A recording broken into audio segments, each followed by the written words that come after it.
Buenas noches. Hoy cuota femenina, femenina al 100%. Empezamos por Carmen Posadas, que acaba de poner en las librerías y al alcance de sus manos, de sus ojos, de sus cabezas y de sus corazones este libro, La cinta roja, Planeta, en el que hay mucho corazón, mucha cabeza y mucha documentación, porque se trata de una novela histórica que reconstruye la vida pericolosa de una mujer casi tan fascinante como lo es Carmen Posadas. Buenas noches, Carmen. Bueno, qué contenta me quedo con oír esas cosas. Buenas noches. Después de la bella Otero, cuya vida novelaste hace unos años, otra española de rompe y rasga, de mucho rompe y de mucho rasga, Teresa Cabarrús. ¿Cómo llegas a ella?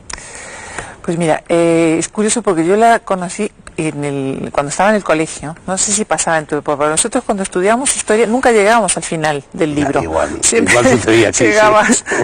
Llegaba al mes de julio y te quedaba a la mitad del libro. Y como yo me aburría mucho, me iba mirando las fotos o los retratos que había más adelante.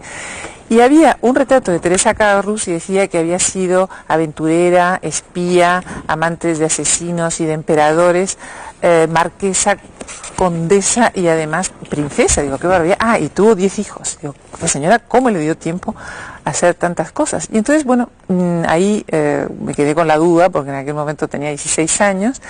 Y después, al cabo de mucho tiempo, en el Banco de España, vi un retrato de Francisco Cabarrús, un cuadro de Goya bastante feo, por cierto, y dije, ese señor Francisco Cabarrús, y ahí me enteré que era el padre de Teresa Cabarrús, que es el fundador del Banco de España. Bueno, estoy enseñando a cámara una fotografía que viene en el libro precisamente de esta mujer de excepcional belleza y que tiene ciertos paralelismos contigo. Tú no has sido, que se sepa, amante de asesinos ni de emperadores, pero bueno, eres una extranjera uruguaya que vienes a España, ella se va a Francia a la misma edad, con 12 años, y tenéis relaciones. Tú te casaste con Mariano Rubio, gobernador del Banco de España, y ella era hija de un hombre que fue presidente del Banco de San Carlos, que fue el precedente del Banco de España, ¿no? Sí. Tú sabes que cuando yo empecé a escribir esta biografía no me di cuenta de nada de estas cosas, y ahora, al empezar a hablar del asunto, los periodistas me dicen, ¿pero usted se dio cuenta que vino a España a la misma edad que Teresa Cabarrús? No me he dado cuenta. ¿Y usted se dio cuenta de que se casó con una persona muy parecida? Tampoco me he dado cuenta. Pero sabes que en la vida no hay casualidades.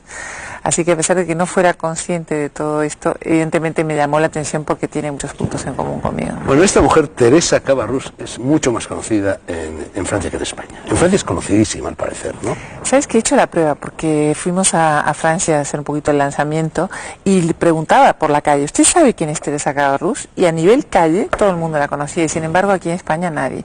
Yo creo que los españoles, por alguna razón que no llego a entender, no reivindican a muchos personajes que han sido importantes. Teresa Cabarrús pertenece a ese grupo de personas que a lo mejor no han sido protagonistas de primera fila, o sea, no ha sido Napoleón ni ha sido Josefina, pero que tiene una intervención puntual muy importante. Ella es la que acaba con el terror en Francia.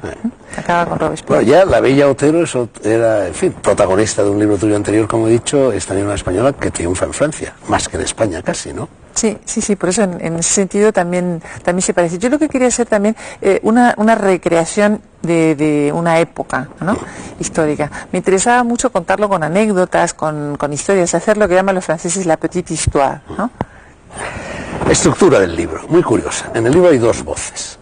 Hay toda una parte hasta el momento en que la protagonista Teresa Cabarrús cumple 26 años, pues son unas memorias escritas por ella. Y luego, en cambio, la segunda parte de su vida está escrita, completada esta biografía por su hija. Por su hija. De hecho, existen unas memorias escritas por su hija. Yo no las he encontrado, las he buscado en internet por todos lados y no las he podido encontrar. Así que he recreado esta idea, ¿no?, de que Teresa, a instancias de su hija, escribe su vida y le pide que no la publique hasta mucho tiempo, hasta que hayan muerto todos los personajes, ¿no?, como siempre se dice, porque si no uno no puede contar las biografías.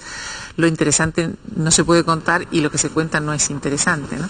Y por eso está hecho a 2 voces. Primero narra ella, como dices tú, y como todo le pasó hasta que tenía 26 años, después se convirtió en una amable ama de casa, bueno, princesa, más elegante que ama de casa, pero en fin, y una vida muy burguesa y muy tranquila. Bueno, en realidad lo que dice su hija es que ella va a publicar las memorias de su madre cuando ella también, la hija, esté muerta, para que esas memorias salgan cuando los nietos puedan leerlas y pechar con las consecuencias de haber tenido una abuela, no ya una madre con un pasado, como dicen en Francia, ¿no? Claro, pero porque tener una madre con un pasado es complicado, pero tener una abuela con un pasado, una bisabuela, viste muchísimo, ¿sabes? Queda muy bien. Bueno, no sé si sabes que Hitchcock decía que el crimen perfecto es publicar unas memorias a título póstumo. En definitiva, algo de eso hay aquí, ¿no? Sabía, es un crimen una perfecto. Frase genial, sí. Carmen, bueno, aquí estoy enseñando la página en la cual terminan la parte de las memorias escritas por ella. Y terminan con un tachón y un borrón de tinta porque se quedan interrumpidas. Dice, acababa de cumplir 26 años y CR. Bueno, eso es un truco literario, ¿no? Eso es un truco literario. Yo me imagino que muere cuando está narrando su último encuentro con Napoleón, porque ella tuvo una historia de amor con Napoleón que no se sabe exactamente qué pasó, y justo cuando va a narrarla, ahí muere. Bueno, aquí la hija dice que no sabe qué palabra iba a escribir su madre con esa CR. Tú lo sabes, porque eres la autora. Yo no sé, pero lo voy a contar para que lo lean. No, pero hombre, yo estoy casi convencido de que esto era el comienzo de creía. Porque la frase dice, acaba de cumplir 26 años y creí. No hay muchos verbos que empiecen con CR. Me tengo que ir al diccionario a ver cuántos hay. Bueno, minuciosa documentación, muchísimos detalles, no ya sobre el personaje, no ya sobre la época, sino sobre las costumbres, ¿no? Sobre la vida cotidiana. Es que yo tenía muy presente una frase de Boswell cuando él explica cómo se escribe una biografía. Sabes que es el autor de Dr. Johnson, ¿no? Que está considerada la obra maestra. La obra maestra de la biografía. Entonces él decía que las anécdotas y las pequeñas cosas son muy importantes. Decía, por ejemplo, cuando se habla de Julio César, hay que decir que como era calvo le gustaba usar corona de laureles. Eso explica muchas cosas, ¿no? De un personaje. Y el hecho de que sea calvo no es baladí, o sea, eso forma parte de su personalidad y de alguna manera lo hace conquistar el mundo para ponerse en la corona de laureles. Así que yo quería hacer esta biografía también que tenga muchas anécdotas. Por ejemplo, se habla del invento de los preservativos, de cómo eran los preservativos que usaba Casanovas. Tripas de gato, ¿no? Exacto.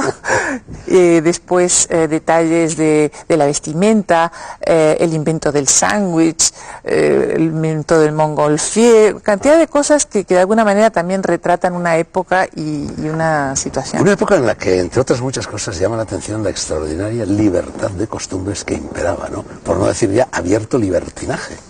Bueno, porque la época del directorio, claro, es que date cuenta que con la caída de Robespierre es tan terrible lo que pasaba antes. O sea, la guillotina funcionaba tanto que los desagües cerca de la guillotina se obturaban de sangre. Se quejaban los vecinos de que estaban obturados por la sangre. Imagínate lo que es eso.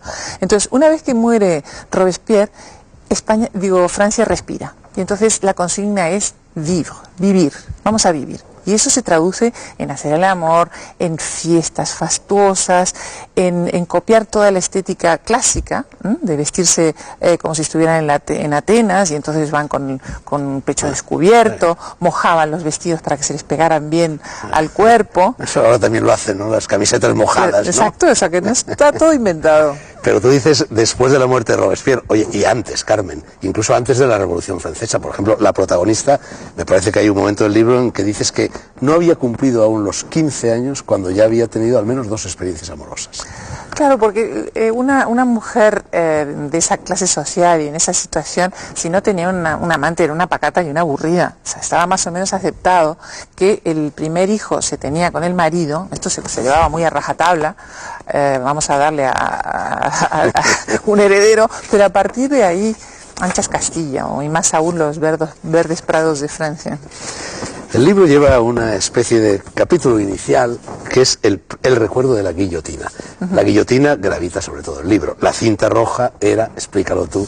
Sí, la cinta roja es cuando estaban esperando la muerte en las cárceles, se hacía como una especie de catarsis. La gente escenificaba su propia muerte.